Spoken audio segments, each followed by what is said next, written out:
Are you ready? Yeah, sure. Okay, this is a story. Did I make this up? Well, it's pretty much yours. Sort of semi-made up, but it's a Jack tale, and it's called Jack Takes a Test, and it starts out like this. Once, there was a boy named Jack who lived with his mama and his daddy and his older brothers, Will and Tom, in a little village.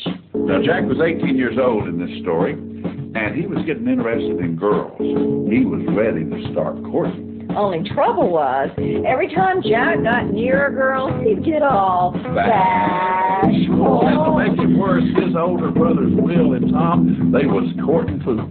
They was always taking girls to square dances and play parties and cakewalks and pie suppers and chivalries and shindigs. But every time Jack asked a girl to go anywhere with him, why, he'd just fall to pieces. His head would get all sweaty, and the sweat would make his hair stand out like a big old mop. And the sweat would roll down his forehead into his eyes, and his eyes would get all squinchy. And then his hands would get all sweaty, and his big old feet. They were size 13. They'd get all tangled up, and he was sure to stumble like he was some kind of awkward. And to make matters worse, why, Jack couldn't think of anything to say but yuck, which sounded awful dumb. And Jack wasn't dumb. He was as smart as all the other boys in his village. And then one time Jack was trying to talk to a girl, and Will and Tom overheard him, and they figured out how bashful he was. And don't you know, they started doing what older brothers do? They started teasing Jack. Yuck, yuck, yuck. Who'd want to go anywhere with a bushy-haired, squinty-eyed, sweaty-hand, big-footed fellow like Bushy-head, Bigfoot, bushy-head, Bigfoot, bushy-head. Oh, Jack couldn't stand it. He ran out of the yard, and then he started walking. He didn't know where he was walking. He was just walking anywhere to get away from them older brothers of his. And he walked on and on. He walked up a mountain and down a mountain, across a stream and up another mountain and down another mountain until he found himself in a place where he had never been before. He was an entirely new kingdom.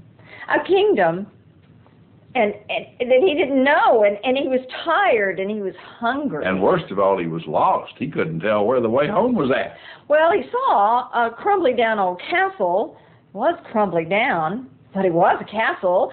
So he thought he'd just go up and knock on the door and find directions and maybe ask for a bite to eat. So he knocked on the door, and when the door come open, there stood an old feller, had gray hair and a gray beard, wearing a ratty old robe, but his nose was in the air, and he said, "Yas, who is it?" Then he looked down at Jack. "Oh, it's a man, it's a young man. Come in, come in. You must be here to take the princess test." And he pulled Jack inside the castle. Now, Jack tried to explain to him that he was just there for directions and maybe a bite to eat, but the old fellow wasn't listening. He said, "My name is Sir Manfred.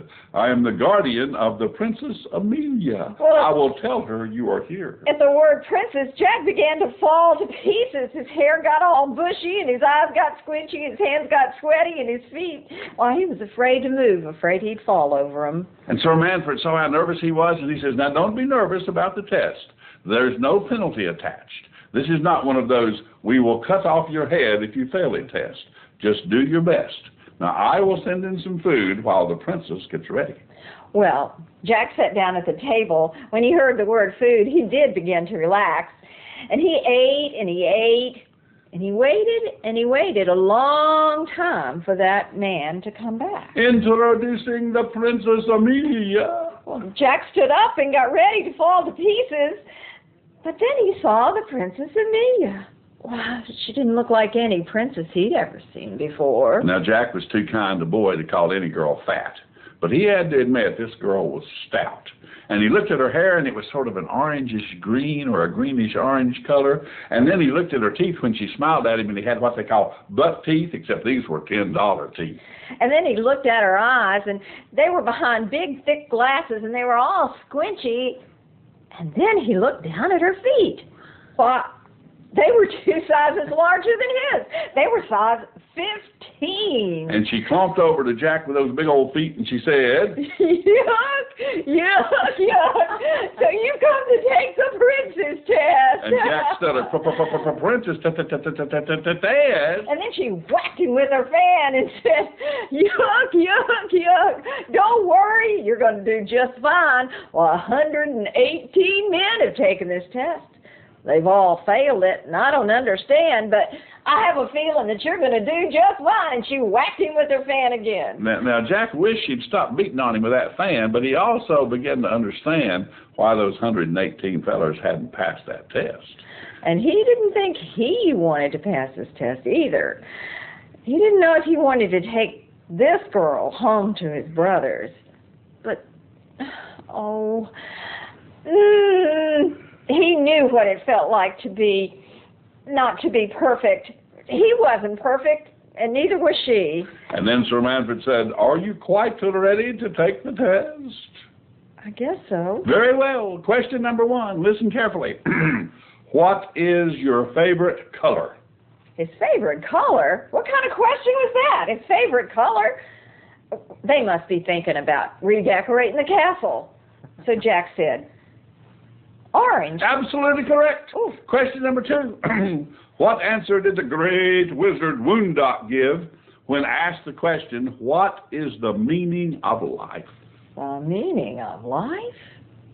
Jack had no idea. The meaning of life? So he just said, "I don't know." That's exactly what he said. One more and you're a married man. Listen carefully now. What season comes after spring and before fall? Oh, and the Princess Amelia said, "Jack, why, 118 men haven't been able to answer that question. It really confuses me. It seems so easy. But maybe, Jack, you'll get it right." Now, Jack knew why 118 men had missed that question, and he knew all he had to do was be wrong and he could get out of there.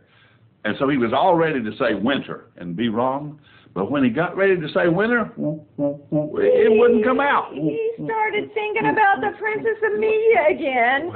He knew what it was like to be awkward and bashful. Still, he didn't want to take this girl home to those brothers, but, oh, darn it. "Summer," Jack said. And they said, "What did you say?" And Jack whispered, "Summer?" And Sir Manfred said, "Hooray, you got it right." And Princess Amelia ran over and she gave Jack a big hug, and then she did the most unusual thing. She took off her shoes. And Jack saw her feet, and they weren't big. Why, they were small and delicate. And then she pulled a pillow out from under her shirt.